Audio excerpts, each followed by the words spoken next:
Pavlov's aim was to discover what caused saliva to flow. He rerouted the salivary ducts to the outside of his dog's cheek so that he could collect and measure the spittle. Perhaps he thought the production of saliva might be the result of a fixed nervous reflex, like a knee jerk. 5 минут 42,5 секунды. After taking many measurements of spittle, he confirmed that the dogs drooled automatically when their tongues touched food. He called the response the salivation reflex. 4,5. Хорошая собачка. Я предлагаю поменять собаку. But his work started to run into trouble.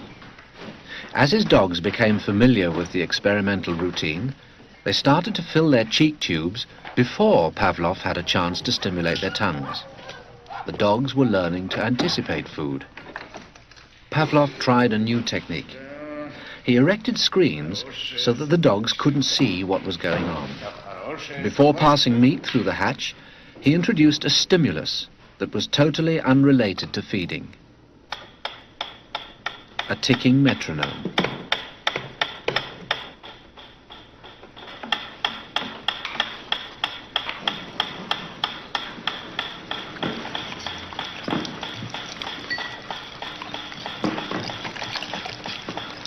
At first, the dog dripped saliva into its cheek tube only when the food appeared. But after a number of trials, the dog began to connect the ticking with the arrival of meat.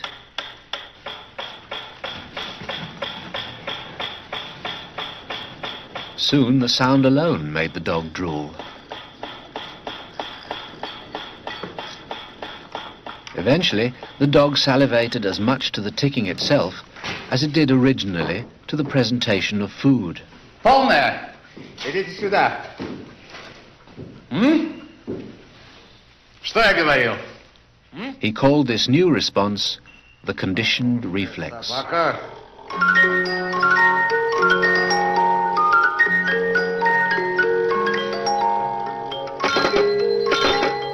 Whatever the stimulus, his dogs could soon be conditioned to produce saliva.